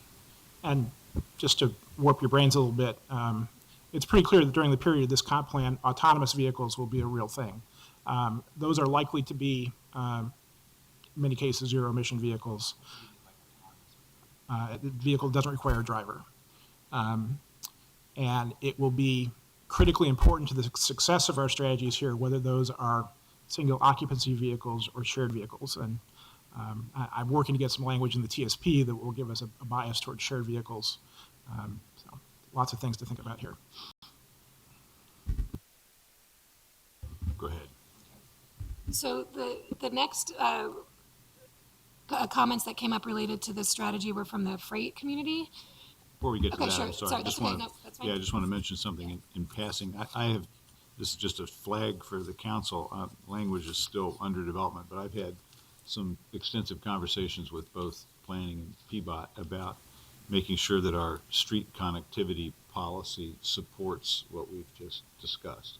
And there's a draft that's being worked on that will require future street plans for areas that have significant redevelopment potential. So this is a key issue in terms of getting it right this time, where, you know, in the past, 82nd Avenue, for example, or 122nd Avenue was developed with very large commercial parcels with no street grid and low density. Now we're saying it needs to be dense, but it also needs to have a street grid. So I'm working on plan language about that. And then similarly, requiring that land be aggregated into sites that are capable of being developed in site plans, which advance design and connectivity goals, because we've had a lot of flag lot and other development that is inherently contrary to the discussion that we've just had. If you want people to walk, bike, ride transit, then having people at the end of a cul-de-sac, you know, behind another house in an apartment complex probably reduces the likelihood of that trip being by some means other than a car. So I'm working on language in our office for my amendments that in effect strengthen what the PSC already came up with, and that try to enshrine the discussion that I've been having between the two bureaus to make sure that this time, probably the last time, as I've talked about how long street grids last, this is the last chance we have to get it right. So working on language about that, and it'll be in my package of amendments. And I've seen that language and been working on that as well. Sure. So just quickly, for last on this item, the freight community made some written testimony. We had already made quite a few changes to the hierarchy and the strategy through our work with the joint modal committees and our consultant to address this issue with our freight group, and policy 9.7 was written to address this concern about separating the movement of goods from the movement of people. And again, we have a letter that we can share with you from our joint modal committee team supporting that language change. So we feel that we don't need to make any additional changes to the language to address that. So I think I'm going to follow what Deborah had done, and just on your council choices, let you know what those choices are now. I don't think you necessarily have to make them right now from my understanding of how the work sessions work, or if there's other stuff people wanted to say. But in terms of the strategy options, it's adopt the PSC recommended version of this policy.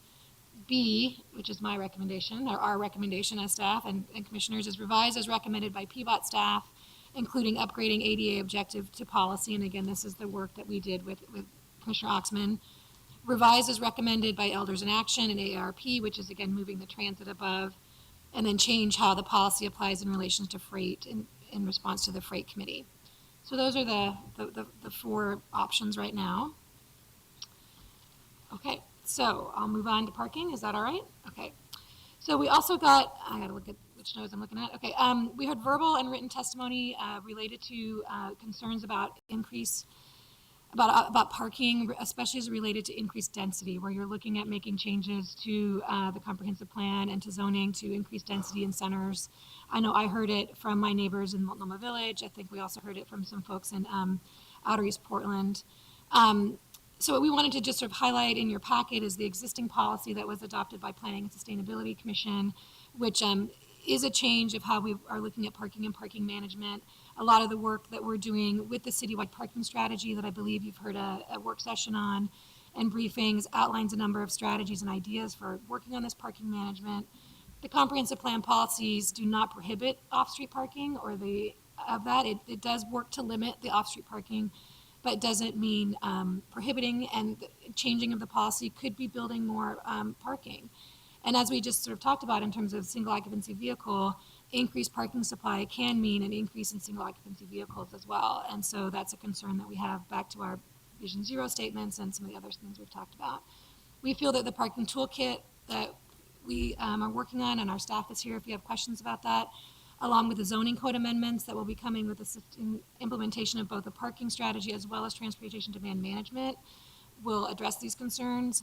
The policies as written and as recommended by the Planning Commission are the foundation for a lot of this proposed work that we're already embarking on, as well as some work that, again, the zoning code and other tasks and what are called Task 5 are working on now. So from a staff perspective, we would not propose any changes to the policy. So colleagues, I support all of the parking language that's in here. The challenge is there's nothing in here that says occasionally we might need some off-street or on-street parking. So when we think back to the Division Street issues that we had several years ago, and we put a very modest amount of some parking in some developments, there's currently something in the comprehensive plan that says think about parking once in a while and even provide some if necessary. There's nothing in here that allows a future council to do that. And so there needs to be something that says occasionally you might want to provide some parking. Commissioner, 957 says, limit the development of new parking spaces to achieve land use, transportation, and environmental goals, especially in locations for frequent transit service. I think if you're limiting the development of something, then you're acknowledging that some of those things will be developed. No, you can limit it to nothing. So there needs to be something, and I had some conversations with your staff to come up with something that says something like, occasionally you might want to think about having some parking. Obviously, that's not very good comprehensive plan language, but something that says future councils, in some situations where there is no place where people are going to have a car, or a few of the people in a development may have a car, there needs to be somewhere to put the car.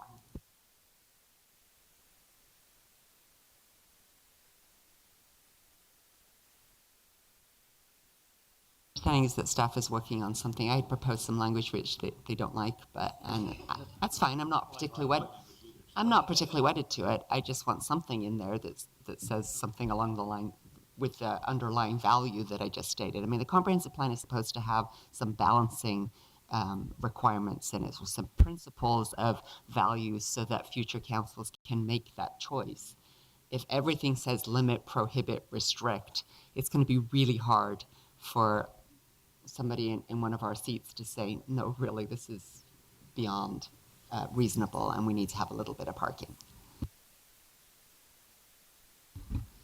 So we have been working with Commissioner Fritz on some possible language. I think I would want to get direction from the whole council if that's language we should continue pursuing. In terms of, I think we feel, and Judith Gray is here and has been in charge of our parking work, that the work that we've done and the policies in here don't prohibit the things that Commissioner Fritz is asking for. Again, it's maybe not as explicit in terms of being able to do that, but there's nothing that prohibits it, and there's nothing, it just said that it's limit versus being able to allow. And I think Judith can speak more closely to some of the parking toolkits and the management work that we're doing that could address possibly the concerns that Commissioner Fritz has. Can I jump in on? Sure. You just said something interesting, and I'm going to ask Susan this. when we wrap up, you said, you wanted direction from the council as to whether you should work with Commissioner Fritz. I can work with Commissioner Fritz. Good luck with that. No, True. yeah, there you go. And I actually have, yeah, thank you. I have some questions about just endgame and protocol, which I think we need to establish. And for what it's worth, my operating assumption is that if I have a colleague that cares about an issue, under the protocols the mayor has established, you work up language, you talk to the bureau that has the lead, or the bureau can respectfully, during the course of that discussion, say, we're not crazy about this, but we'll try to make it as unobjectionable as possible. And then the colleague has to convince at least two other people that their view should prevail. Am I right, Mayor? Right. That's how it works. So there are no, in effect, bad ideas at this stage in terms of crafting amendments, because we want to get to a place where colleagues as advocates can put things on the table, because we can't have those discussions here. Commissioner Fritz, have I stated it? Thank you. I have to say that off the top of my head, the language Commissioner Fritz came up with, although might not be comp planning, didn't sound particularly objectionable to me. So I think we can probably work together.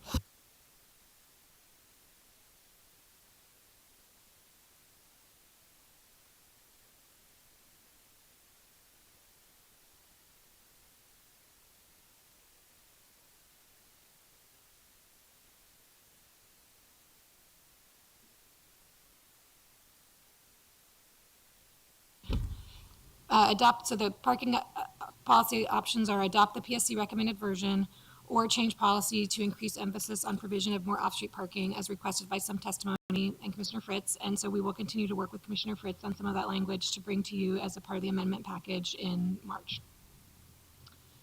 Okay. All right, so I believe that Peter Hurley and Zeph Wagner from our staff are going to come up and talk to you about some stuff in the project list, both testimony that we received as well as some changes that we've made. And thank you, commissioners from the Planning Commission.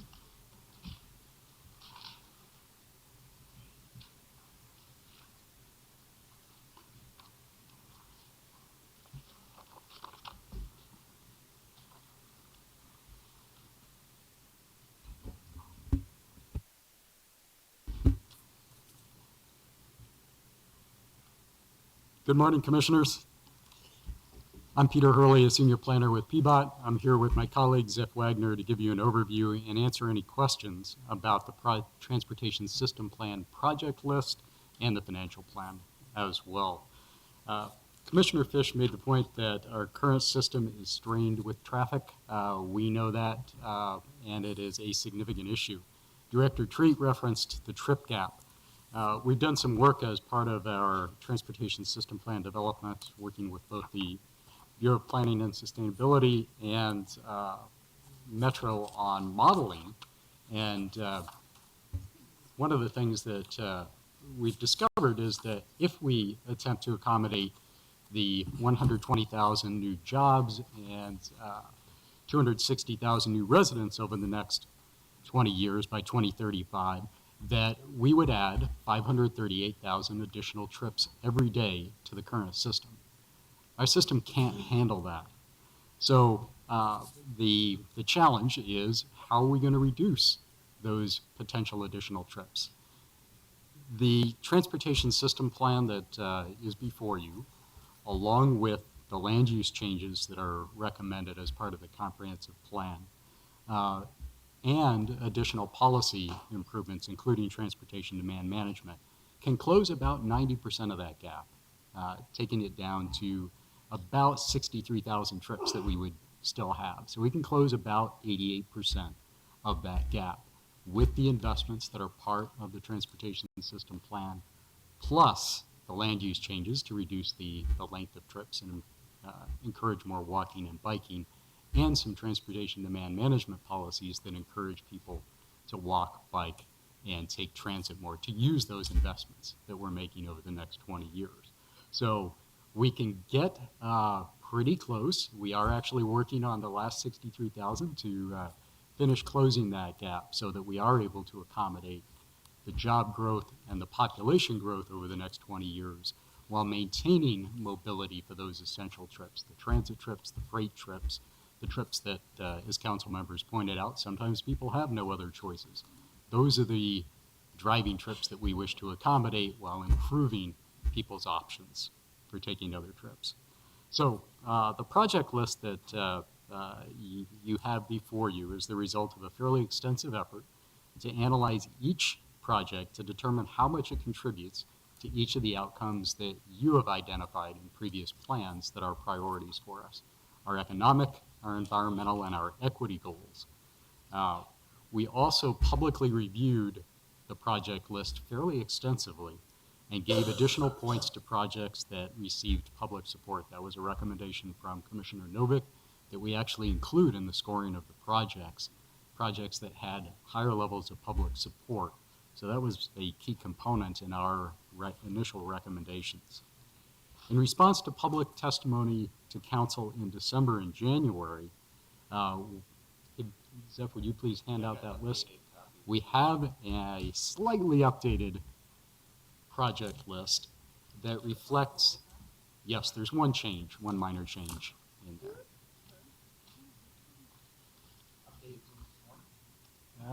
Not since this morning, but just to prevent any confusion, I'd encourage you to use this top list. Sure, thank you much. So the cells, the cells highlighted in yellow are PBOT changes from the Planning and Sustainability Commission recommendations, and they include things like rescoping a project. There's one on here where, based on recommendations we received, we expanded the length of the project by about 5 blocks. So you would see that described in the project description, for example, or the start location for a project. So rescoping is part of what's in here. We've also added projects based on community support, and they too would be shown in yellow. The red cells reflect projects that we're recommending be removed from the project list, either because they've already been completed. An example of that would be the Orange Line that recently opened. And there are other projects. We received public comments on a few projects that there was strong opposition to the project, and after taking a closer look at it, we determined that it would be a low priority. So to give you an example of I'll mention 3 examples of why we're proposing these changes. And the first one is on page 3. There's an arrow that points to this project. It's the Northeast 7th, Northeast 9th. Thank you.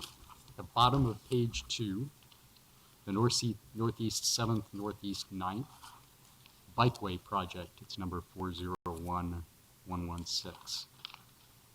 So in response to community feedback that the Bureau should consider neighborhood greenway treatments on Northeast 7th rather than on Northeast 9th, we're proposing to modify the project description to include both of those potential alignments. So that's an example where we're changing the project description in response to testimony we received from or we're recommending that we change the project description and the TSP in response to that feedback.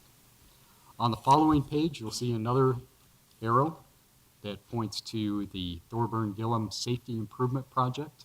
It's 70083. And we're proposing to add this project in response to community feedback from the Mount Tabor Neighborhood Association about the need for traffic calming and pedestrian improvements so people can safely cross to nearby destinations.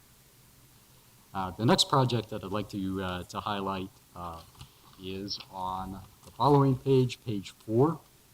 It's project number 90054, and there's a point 3, which indicates anytime there's a period and then a 1, 2, 3, or 4, they are segments of a similar project. So one of the significant improvements that I think we're making here is to recognize that with limited dollars, we need to often segment projects, and this is one where the neighborhood recommended segmenting the project so that the critical improvements could be made earlier in the system. We're also recommending that that project be done earlier than it would have been otherwise because it's a less expensive project by segmenting it out.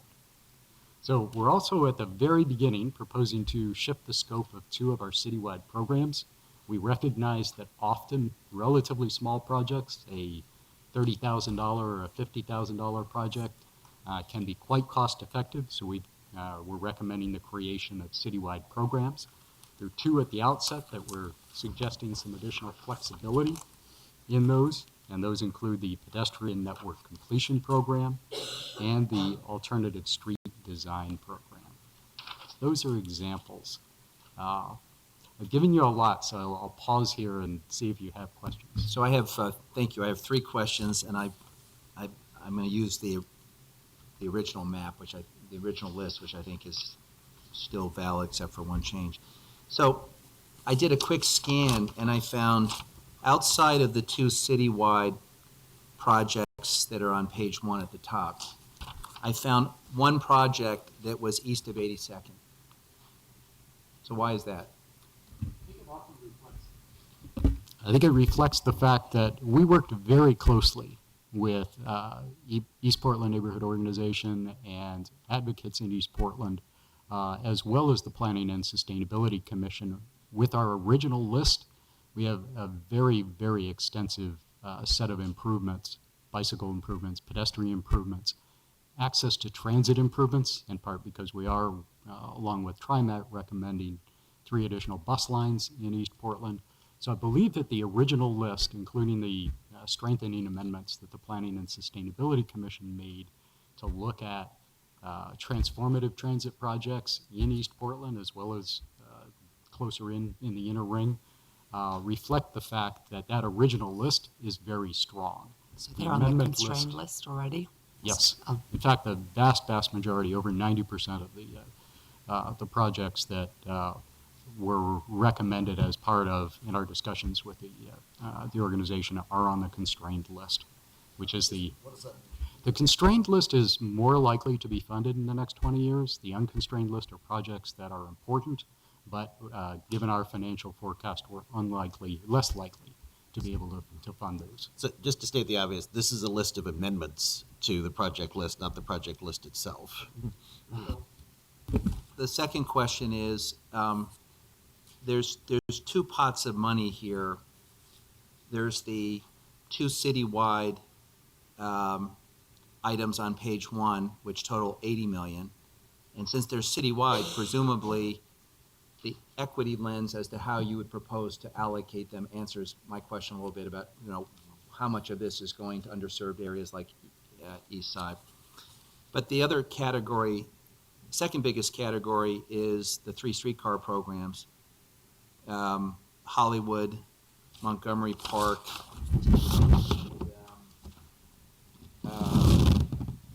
MLK, and if you add those numbers up, they're staggering, but they don't have a time frame listed, so why is that? We have identified timeframes for the constrained list, the ones that we think that we can fund in the next 20 years. Projects that are proposed for the unconstrained list, which include the 3 streetcar projects you mentioned and several others, are ones that, because we don't anticipate, without a new revenue source, being able to identify when they would be constructed, they're on the unconstrained list. If a new revenue source was to become available, we'll have a much better idea of when a project could be constructed. They're not. What you will notice is that the project begins with a 1. It's from one of the neighborhoods. If it begins with a 2, it's another of the neighborhoods, all the way through. Actually, number 1 is citywide, all the way through 9, which are the ones in the southwest. Bottom of page 4, Montgomery Street, Southwest Vista, bicycle facilities. I mean, are there more than 5 people in the city that actually use Montgomery and Vista for bicycling?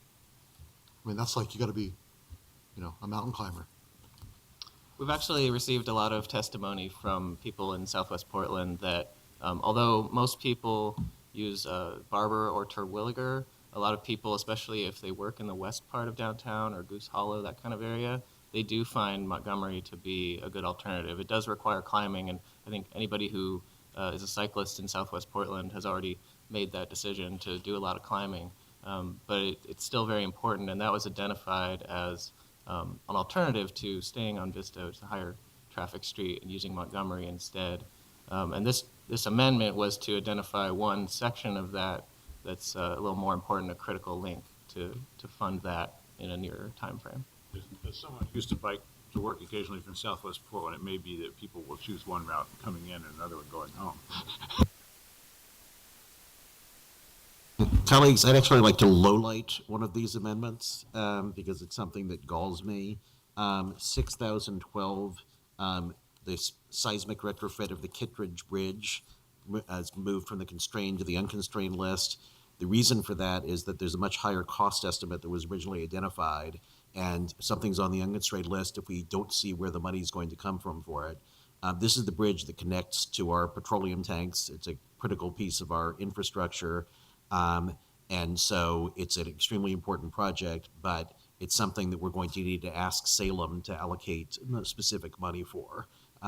So I just wanted to call that out, that it's a critically important project. We moved it to the unconstrained list, not because of its value, but because of its cost and the lack of a currently identifiable funding source.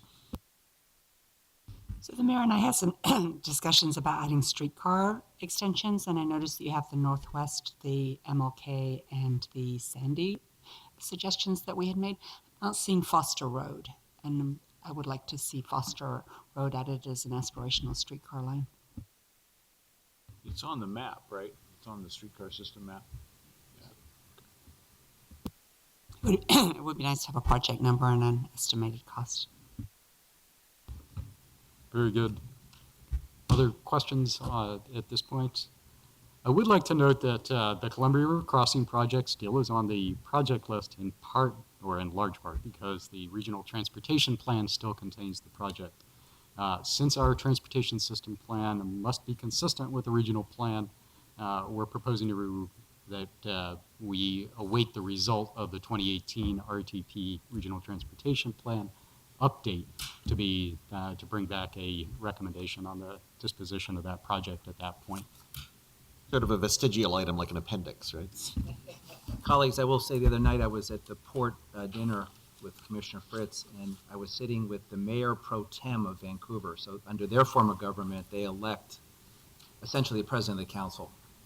And on the off chance that she had the authority to bind the city on that night, Tom Chamberlain and I negotiated a bridge with light rail, pedestrian, and she seemed fine with it. So I think we have all of a sudden some traction on that. We're looking forward to your amendment. So in response to requests from Portland Streetcar and the mayor, as you noted, we do have 3 streetcar projects on the unconstrained list. Finally, the Planning and Sustainability Commission recommended a new local arterial bridge to Hayden Island as part of the TSP Refinement Studies chapter, which is in the next stage of the transportation system plan. The refinement studies are those where we've identified a need, but don't actually have a cost estimate or enough detail on the project to be able to put it forward as a specific component yet. That said, that is certainly an option for you to, we have heard that there is some interest in perhaps moving that project from the refinement studies chapter to the unconstrained list. So I wanted to make you aware that that is an option. We don't have a cost estimate or clear project description yet for that at this point in time. So we did identify 3 options for council consideration. The first of which is to retain the Planning and Sustainability Commission's recommended list. In other words, make no changes, none of these. You could make some or all of the changes that are recommended on the list that you have before you today.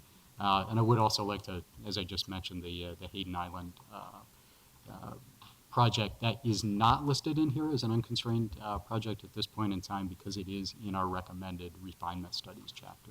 So you could choose to change that if you desire. Same question. What's the operative difference between those 2 characterizations in the plan?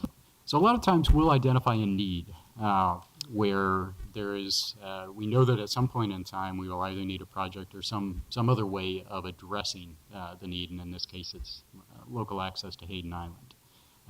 What we don't have, in part because the lack of clarity around the Marine Drive interchange and the proximity of those two projects, is a clear project description, a project cost that would allow us to then put it on to the unconstrained list. So what we're saying is, hey, we need to look at this. There's a need here.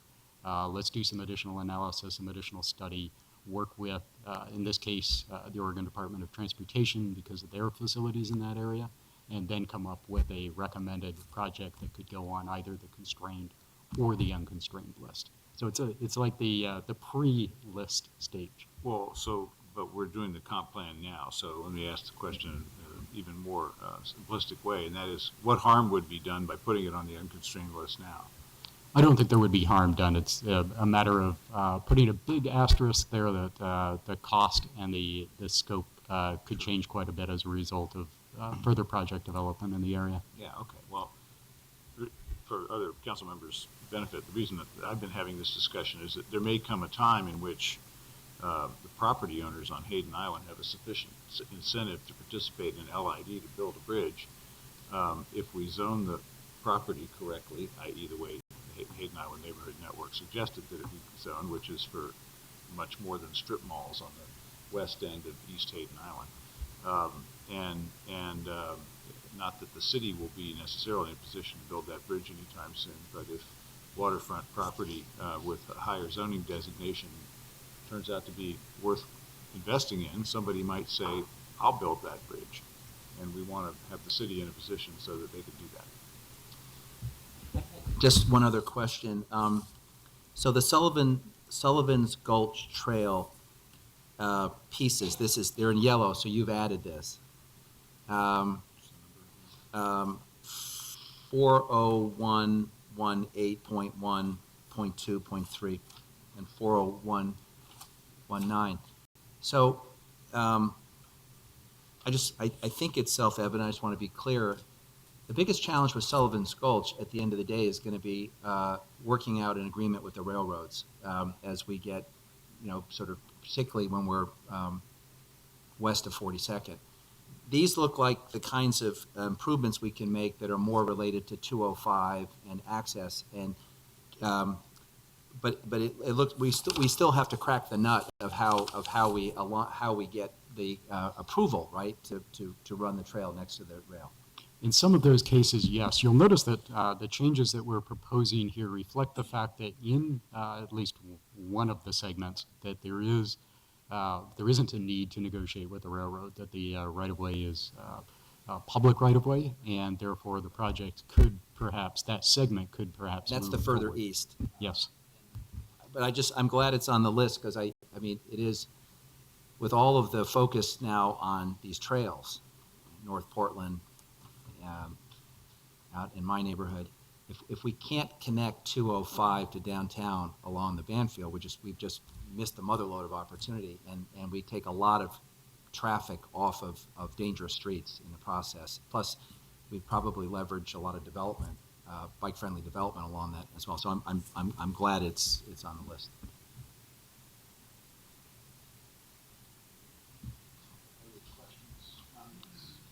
Guidance, any of us want to provide? Peter, anything else that you two haven't covered yet?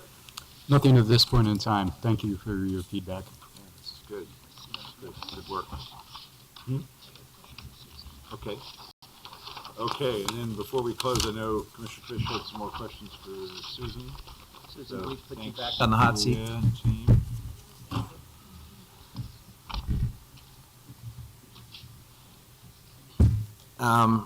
Susan, we're moving inexorably towards some decision times points, and I guess it's helpful for me to review the ground rules of the endgame. So your commission has made a set of recommendations. Your staff is helping us review and evaluate those recommendations. The public has testified, in some instances, at odds with some of the recommendations. And I'm not putting words in any staff person's mouth, but it is conceivable that staff may have a principal disagreement with the commission on some of these issues. So we've got commission, staff, public, and it's moving to the council. At the council, my sense is that Commissioner Fritz and the mayor seem to be the most engaged in terms of the amendment process. And you are working on a technical set of amendments, sort of, a laundry list of things that almost are no-brainers that we agree need to be made. Am I so far so good? Okay. So here's the piece that I want to make sure I don't miss. That is the advice of staff where there is a principal disagreement with the commission. And since you work for and with the commission, how do we ensure that we're getting feedback on specific matters where staff may disagree with the commission? We're not trying to create a food fight here, but we're trying to for me, we're trying to put some daylight on that so that we can make a more informed decision. Okay, so it's my responsibility and the staff's responsibility to help the Planning and Sustainability Commission to provide the best recommendation they can to you, and that's what they've done. And during that process, we gave them all of our advice, technical advice, political advice of how things might move through. We took all of the community wisdom from the thousands of people who provided advice and put that together and gave that to you. Ultimately, I work for you all. The way I look at it is it's my responsibility now to get this to the best point it can be. I feel comfortable in disagreeing with all of you, and I feel that's a really great position to be in, so that I feel like I can say, here's what the planning, and that's why we laid out the options the way we did. Here's what the Planning and Sustainability Commission recommended. In some cases, since their recommendation, some of them have also had some new ideas, and we've told you what those are. Staff has told you what other technical issues have come up that we think might be different than what the PSC recommended. And then we've listened to all of you and the additional information we've gotten from the hearing. So I'm feeling really comfortable that we can have that conversation with you. Okay, so take the technical amendments out of it for a second, because I'm assuming that we're going to have a laundry list of technical amendments that we can all say, fine, we'll adopt that as a package. When we come back as a deliberative body, outside of a work session at a full council meeting, and the mayor brings forth an amendment, or Commissioner Fritz brings forth an amendment, or anyone else, will we have the benefit of an independent assessment of that amendment at council? In other words, the mayor has scrubbed something he feels strongly about, and he announces he's a zealot on this subject. Will we have someone at a staff level who is available to say, well, respectfully, we understand the mayor's point of view, but planning came down here, and you have a range of options. I mean, this is delicate, but I just want to make sure I understand the ground rules.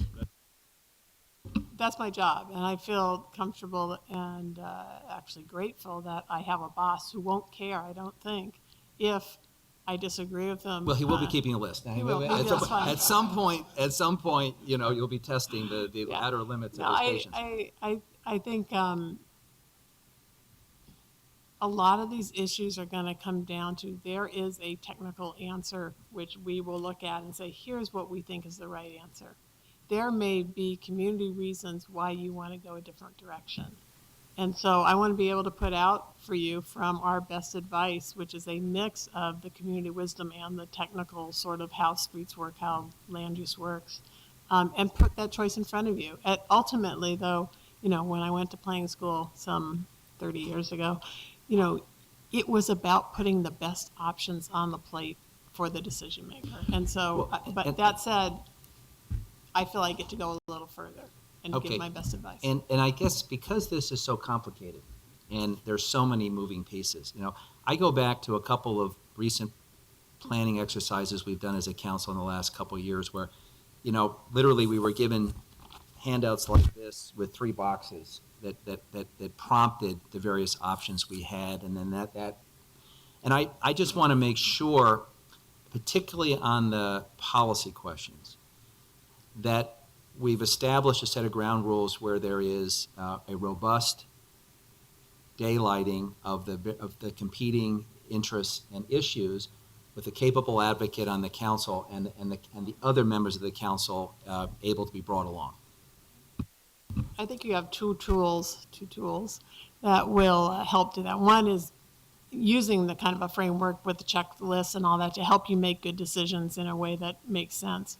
The other is that you all created the Portland plan and you came to some very basic agreements on what the basic policies were around a strategic plan for the city for the next 30 years. And so I think that really helps put many of the issues on the same page. Doesn't mean you can't change your mind now in certain areas, but it does mean that we did set some direction. I think that provides a really great framework for the decision-making for this. And just last point, is there the possibility that there could be some significant community-sponsored issue that doesn't find an advocate or a sponsor on the council that gets orphaned? Absolutely, and I think that you have heard directly from many either resident groups, business groups, other special interest groups, from us directly on items that we have tried to make sure that you've seen them all.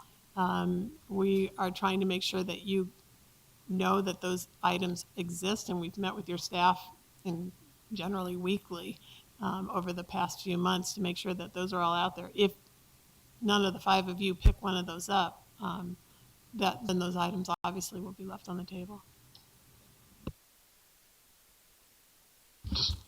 There might be significant orphan issues that none of us have an idea that it's not on somebody else's list. So is that an exercise you'll engage in too? Are you saying that you may not have wanted to pick it up, but you're hoping someone else will have? I may be totally unaware of it. Right. And it may be an important issue. Maybe I just zoned out at the hearing or something like that. Right.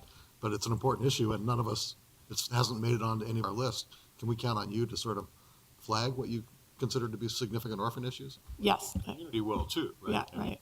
So if none of us takes up issue X, and there's somebody out in the community that said, I got to change this plan on that issue, and none of us proposes it as an amendment, I suspect we'll hear from them. And will the community be able to track that, because in part we'll be publishing all of these things in advance? I see Deborah nodding her head. So, pardon me?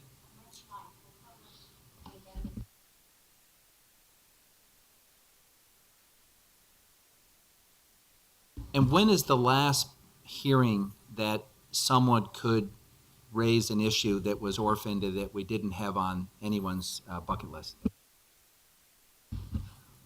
We have 2 hearings scheduled, April 14th and 20th. What we were proposing to do, though, is have those hearings focus on the amendments, so on the published list of amendments on March 9th. So it would be up to you to determine whether you are also opening up the opportunity to testify about something that's not on the amendments list. If somebody had testified earlier and doesn't see their amendment, I guess that would be it. I'm less concerned about testifying on it and more about having a mechanism that can trigger what Charlie referred to, which is some group that is interested in something, seeing that it's not on anyone's list, contacting Commissioner Saltzman and saying, how come this isn't moving forward? What we're I going can to do, forward all those to Commissioner Saltzman, but So- just having some fail-safe so that if And- something goes by the wayside. So what we'll do, we had published the tentative amendments list a week or 2 ago that the public was able to see. It was posted. There have been a number of conversations with your offices since then, and we can update that list this week so that people can see it before the actual list is gelled on March 9th. We could have another interim list so people can start to see, is my issue on the list or not? And if they don't see it, they may be contacting you. But I think that would be the best way to flag sort of what the current tentative list looks like, have that available.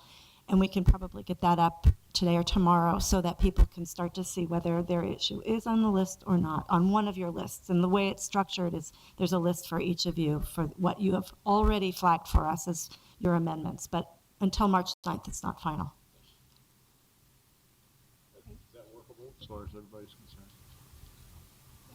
Good. Excellent Thank you very work. much. We're making real progress. Thank you very much.